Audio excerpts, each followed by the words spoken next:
Mark ಜೊತೆ ಮಾತಾಡಬೇಕಾದ್ರೆ maximum silent ಆಗಿರಬೇಕು ಅಂತಕ್ಕಂಥದ್ದು ಒಂದು ಮಾತು. ಏನಕ್ಕೆ ಅಂತಂದರೆ ಸಿಕ್ಕಾಪಟ್ಟೆ ವೈಲೆಂಟು ಅಂತನ ಹೇಗೆ ಅಂತ. ಮಾರ್ಕ್ ಮಾರ್ಕ್ ಬಗ್ಗೆ ಮಾತಾಡಬೇಕಾದ್ರೆ ಸೈಲೆನ್ಸ್ ಅಲ್ಲ, ಮನಸ್ಸೊಳಗಡೆನೆ ಮಾತಾಡ್ಕೊ. ಒಂಥರ ಒಂದು ಆ್ಯನಿಮಲ್ ಅವನು, ನಿನಗೆ ಅವನ ಬಗ್ಗೆ ಗೊತ್ತಿಲ್ಲ. ಆ್ಯಂಡ್ ಅದರಲ್ಲಿ ಕಂಟಿನ್ಯೂಷನ್ ಡೈಲಾಗ್ ಚೆನ್ನಾಗಿದೆ. ನೀವು ಟ್ರೈಲರಲ್ಲಿ ಟೀಸರಲ್ಲಿ ನೋಡಿರ್ತೀರ, ಹೀರೋ ಇಂಟ್ರೋ ಅಂತ ಒಂದು ಟೀಸರ್ ಬಿಟ್ವಿ.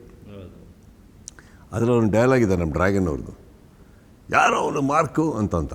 ಅದ್ರದ್ದು ಕಂಟಿನ್ಯೂಷನ್ ಈ ಡೈಲಾಗು ಟ್ರೈಲರಲ್ಲಿ ಬಂದಿರೋದು. ಅದರಲ್ಲಿ ಬಂತು ಗೊತ್ತಾ, ಮಾರ್ಕ್ ಬಗ್ಗೆ ಮಾತಾಡುವಾಗ ಮನಸ್ಸೊಳಗಡೆನೆ ಮಾತಾಡ್ಕೊ ಅಂತ. ಅದ್ರದ್ದು ನೆಕ್ಸ್ಟ್ ಲೈನ್ ಏನು ಬರುತ್ತೆ ಅಂದರೆ, ಅವನೊಂದು ಮಾತು ಹೇಳ್ತಾನೆ, ಒಂದಿಷ್ಟು ಡೈಲಾಗ್ ಇದೆ, ಲಾಸ್ಟಲ್ಲಿ ಒಂದು ಲೈನ್ ಹೇಳ್ತಾರೆ ಅವನಿಗೆ, ನೋಡಿ ಮಾತಾಡೋದಕ್ಕೂ ಅನುಭವಕ್ಕೂ ಭಾಳ ವ್ಯತ್ಯಾಸ ಇದೆ ಅಂತಾನೆ. ಅಂದರೆ ಮಾರ್ಕ್ ಕೊಟ್ಟಿಗೆ ಅವನಿಗೊಂದು ಅನುಭವ ಆಗಿರುತ್ತೆ. ಸೊ ನೀನು ಮಾತಾಡ್ತಾ ಇದೆಯಾ ಅಷ್ಟೇ, ಅದಕ್ಕೂ ಅನುಭವಕ್ಕೂ ಭಾಳ ವ್ಯತ್ಯಾಸ ಇದೆ, ರಿಪೀಟ್ ಮಾಡಲ್ಲ ಇನ್ನೊಂದು ಸತಿ ಇಷ್ಟೊತ್ತು ಹೇಳಿದ್ದು ಅಂತ ನಾನು. So there is a character, ಒಂದು ಆರ್ಕ್. ಇವಾಗ ಫಾರ್ ಎಕ್ಸಾಂಪಲ್ ಮ್ಯಾಕ್ಸಲ್ಲಿ ನೋಡೋಕ್ಕೆ ಹೋದರೆ, ಇಲ್ಲಿ ನಾನು ಮಾತಾಡ್ತಾ ಇರೋದು ಇವನು ಅಂದ್ಕ, ನೀನು ಯಾರಾದ್ರೂ ಇಲ್ಲಿ ಮಾತಾಡ್ತಾ ಇರೋದು ಅರ್ಜುನ್ ಮಹಾಕ್ಷಯ ಅಕ್ಕ ಮ್ಯಾಕ್ಸ್ ಅನ್ನೋಕ್ಕೂ ಅವನು ಮ್ಯಾಕ್ಸಾ, ಇವನು ಯಾಕೆ ಬಂದ ಇಲ್ಲಿ ಅನ್ನೋದೊಂದಿದೆ. ಬಟ್ ಅದಕ್ಕೆ ನಾವು ಕಾರಣನೂ ಕೊಟ್ಟಿಲ್ಲ. ಅವರಿಬ್ಬರಿಗೆ ಒಂದು ಹಿಸ್ಟ್ರಿ ಇದೆ, ಯಾರದು ಮ್ಯಾಕ್ಸ್ ಅಂತ. ಇದರಲ್ಲಿ ಒಂದು ಒಳ್ಳೆ ದೊಡ್ಡ ಒಂದು ಫೌಂಡೇಶನ್ ಇದೆ ಕ್ಯಾರೆಕ್ಟ್ರಿಗೆ, ಅಲ್ಲಿಂದ ಹೋಗುತ್ತದು. ಆ್ಯಂಡ್ ಮುರುಘ ನೀವು ಅದು ಹೊಡೆಯೋ ಏಟ್ಗಳು, ಅದು ಟ್ರೈಲರಲ್ಲಿ ನೋಡಿರ್ತಾರೆ, ಅವ್ನು ಹೊಡೆಯೋ ಏಟ್ಗಳು ಹಂಗಿರುತ್ತೆ. And very daring. ಸೊ ಏನಾಗುತ್ತೆ, ಒಬ್ಬ ಎಸ್ಪೆಷಲಿ ಪೊಲೀಸಲ್ಲಿ ನೀವು ನೋಟಿಸ್ ಮಾಡಿರ್ತೀರ ಲಕ್ಷ್ಮಿ ಅವರು, ಇವು ರಿಯಲ್ ಲೈಫಲ್ಲಿ ಒಬ್ಬ ಪೊಲೀಸ್ ಅಧಿಕಾರಿ ಸಿಕ್ಕಾಪಟ್ಟೆ ಸ್ಟ್ರಿಕ್ಟ್ ಅಂದರೆ ಮಾತ್ರ, ಡೋಂಟ್ ಫರ್ಗೆಟ್ ಎವ್ರಿಬಡಿ ತುಂಬ ಬ್ಯಾಕ್ ಫುಟ್ಟಲ್ಲಿರ್ತಾರೆ. ಕಾರಣ ಏನಂದರೆ, ಒಬ್ಬ ಮನುಷ್ಯನ ಕೋಪ, ನಿಯತ್ತು, ನಿಷ್ಠೆ ಹಾಗೂ ಅಧಿಕಾರ, ಇದಿಷ್ಟು ಒಂದೇ ಕೈಯಲ್ಲಿದ್ದಾಗ ಅವ್ರನ್ನ ಫೇಸ್ ಮಾಡೋದು ಭಾಳ ಕಷ್ಟ. To be honest Sudeep sir, ನಿಮ್ಮ ಕೆಂಪೇಗೌಡ ಸಿನಿಮಾದಿಂದ ಪೊಲೀಸ್ ಪಾತ್ರಗಳು ಅಂತ ಬಂದಾಗ ಅದರದ್ದೊಂದು ರೇಜ್ ಇದೆ ನೀವು ಮಾಡ್ತಾ ಇರ್ತಕ್ಕಂಥ ಪ್ರತಿಯೊಂದು ಸಿನಿಮಾದಲ್ಲೂ. ಆ ರೇಜ್ ಹಂಗೆ ಕಂಟಿನ್ಯೂ ಆಗ್ತಿದೆ ಡೇ ಬೈ ಡೇ, ಅದು ಇನ್ಕ್ರೀಸ್ ಆಗ್ತಿದೆ ಡೇ ಬೈ ಡೇ. 100%. ಇವಾಗ ನೀವು ಇದೇ ಥಾಟೇ ನಮ್ಮಲ್ಲೂ ಇದ್ದಿದ್ದು. ಮ್ಯಾಕ್ಸಿಗೆ ಬಂದಾಗ ಅದಕ್ಕೊಂದು ಫ್ಲ್ಯಾಶ್ ಬ್ಯಾಕ್ ಅಂತಲೇ ಇಟ್ಟಿದ್ರು. ನಾವು ಡಿಬೇಟಲ್ಲಿ, ಸರ್ ಏನಕ್ಕೆ ಮ್ಯಾಕ್ಸ್ ಅಂದರೆ ಯಾಕೆ ಭಯ ಪಡಬೇಕು, ಯಾಕೆ ಹೇಳ್ತೀರಾ? ಈಗ ಫಾರ್ ಎಕ್ಸಾಂಪಲ್ ನನ್ನ ಜರ್ನಿಯಲ್ಲಿ ಜನ ಕೆಂಪೇಗೌಡ ನೋಡಿದ್ದಾರೆ, ವೀರ ಮದಕರಿ ನೋಡಿದ್ದಾರೆ, ಎಲ್ಲ ನೋಡ್ಕೊಂಡು ಬಂದೆ, ಹುಬ್ಬಳ್ಳಿ ನೋಡ್ಯಾರ. ಇವೆಲ್ಲ ನೋಡ್ಕೊಂಬಂದಮೇಲೆ ಸುದೀಪ್ ಪೊಲೀಸಾಗಿ ಏನು ಅನ್ನೋದು ಒಂದು ಇಮೇಜ್ ಇದೆ ಎಲ್ಲರಿಗೂ. ಮ್ಯಾಕ್ಸಾ ಅಂದರೆ ಅದೆಲ್ಲ ಬಂದ್ಬಿಡುತ್ತೆ ತಲೆಗೆ, ಇನ್ನೊಂದು ಸೀನ್ ಹೇಳೋಕ್ಕೆ ಹೋಗಬೇಡಿ, ಸಾಕೋದು. ಅದೇ ವರ್ಕ್ ಆಯಿತು ನಮಗೆ. ಏನಂದರೆ ಮ್ಯಾಕ್ಸಲ್ಲಿ ನಿಮಗೆ ಇಷ್ಟ ಆಗಿದೆ ಏನಂದರೆ, ಒಂದು ಅನಾವಶ್ಯಕ ಡೈವರ್ಷನ್ ಇರಲಿಲ್ಲ. ಇವನೇನೋ ದೊಡ್ಡ ಸಾಧಿಸ್ಬಿಟ್ಟಿಯನಂತ ತೋರಿಸೋದಕ್ಕೋಸ್ಕರ ಇನ್ನೊಂದಿರಲಿಲ್ಲ. ಕರೆಕ್ಟಾ? ಸೊ ಹಾಗಿರ್ಬೇಕಾದ್ರೆ ಇದು ಬೇಕಂತ ಸರ್. ನನಗೆ ಅಗ್ರೆಸಿವ್ನೆಸ್ ಇದೆ. ಪೊಲೀಸ್ ಆದರೆ ಆ್ಯಕ್ಚುಲಿ ರಿಯಲ್ ಲೈಫಲ್ಲಿ ನಾನು ಹೆಂಗಿರ್ತೀನಿ ಅನ್ನೋದೊಂದಿದೆ. ಸೊ ಅದಿದೆ ಅಷ್ಟೇ. ಟ್ರೈಲರ್ ಲಾಂಚ್ ಇವೆಂಟ್ ದಿನ ನಾನು ಡೈರೆಕ್ಟರ್ ವಿಜಯ್ ಅವ್ರ ಜೊತೆ ಮಾತಾಡ್ತಾ ಇದ್ದೆ ಆಫ್ ದಿ ರೆಕಾರ್ಡು. ಅವ್ರು ಹೇಳ್ತಾಯಿದ್ರು, sir we are catching similar making ಅಲ್ವಾ ಸರ್ ಮ್ಯಾಕ್ಸ್ಗೂ ಮಾರ್ಕ್ಗೂ ಅಂತ ಹೇಳಿದೆ. No sir, you don't think like that, you don't even imagine like that ಅಂತಂದು ಹೇಳಿದ್ರು. ಯಾಕೆ ಅಂತ ಕೇಳಿದೆ. ಅವರೊಂದು ಮಾತು ಹೇಳಿದ್ರು, ಈ ಸಿನಿಮಾ ಫಸ್ಟ್ ಹಾಫ್ ಅಂತೂ ನಿಮಗೆ ಹೈ ವೋಲ್ಟೇಜ್ ಮಾಸ್ ಅನಿಸುತ್ತೆ, ಸೆಕೆಂಡ್ ಹಾಫು ತುಂಬ ಲೇಯರ್ಸ್ ಇದೆ ಸರ್ ಸಿನಿಮಾದಲ್ಲಿ, emotionally it will connect to audience ಅಂತಕ್ಕಂಥ ಮಾತನ್ನು ಹೇಳ್ತಾಯಿದ್ರು. ಇದರಲ್ಲ ನಿಮ್ಮ ಮುಂಚೆ ಫಸ್ಟ್ ಸ್ಟಾರ್ಟ್ ಮಾಡಿದ್ದು ಅಲ್ಲಿಂದಲ್ಲ, ಹೆವಿ ಲೇಯರ್ಸ್ ಇದೆ ಸಿನಿಮಾದಲ್ಲಿ.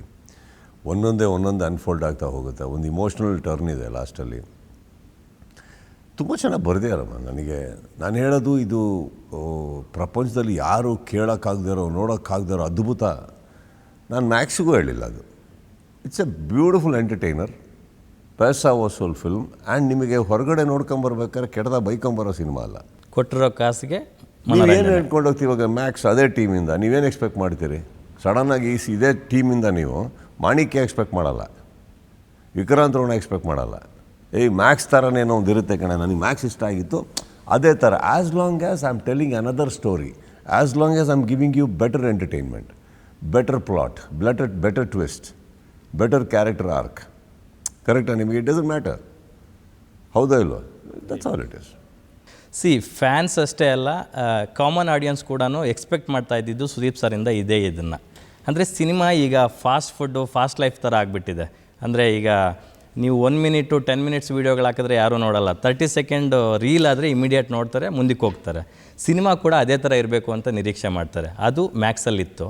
ಮಾರ್ಕಲ್ಲಿ ಅದಕ್ಕಿಂತ ಇನ್ನೂ ಫಾಸ್ಟ್ ಫಾರ್ವರ್ಡ್ ಇರುತ್ತೆ ಅಂತಕ್ಕಂಥದ್ದು ನಮಗೆ ಟ್ರೈಲರು ಟೀಸರ್ ಸ್ಯಾಂಪಲ್ಸ್ ನೋಡಿದ್ರೆ ಗೊತ್ತಾಗ್ತಿದೆ.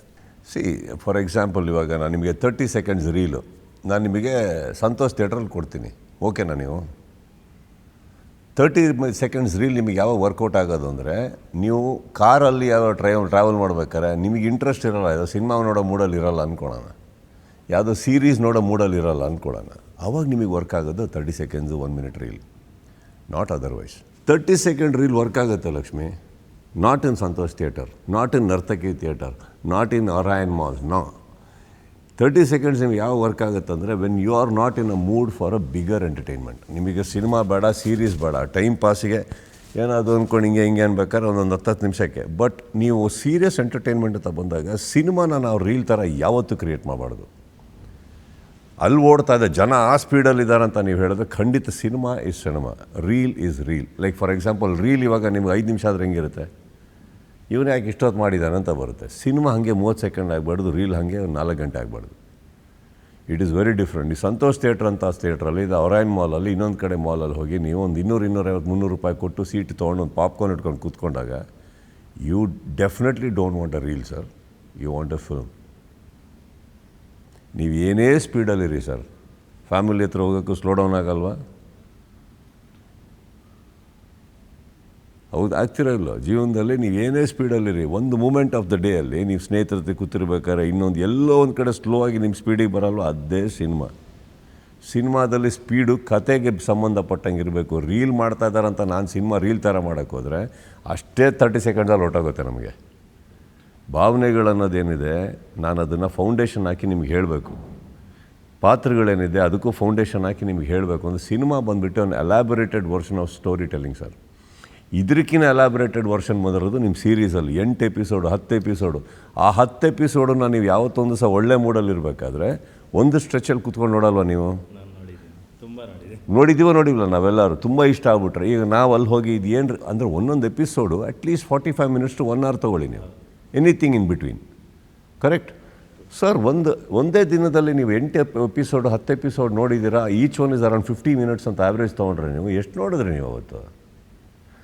ನಾವಿವಾಗ ಯಾಕೆ ಆ ಮೂಮೆಂಟಲ್ಲಿ ನೀವು ರೀಲಿಗೆ ಹೋಗಿರಲ್ಲ? ಬಿಕಾಸ್ ಅದು it hooks you on, right? It is 2 different things sir. ಈಗ ನಾವು ಒಂದು ಜಡ್ಜ್ಮೆಂಟಲ್ಲಿ ಕೂತ್ಕೊಂಡು ರೀಲ್ ಇವತ್ತು ರೀಲಿನ ಯುಗ ಅಂತ ಅಂದಿದ್ದ ದಿನವೇ ನೀವು ಆ್ಯಕ್ಚುಲಿ ಸೋತು ಆಯಿತು ಸತ್ತು ಆಯಿತು ಬರ್ಕೊಳ್ಳಿ.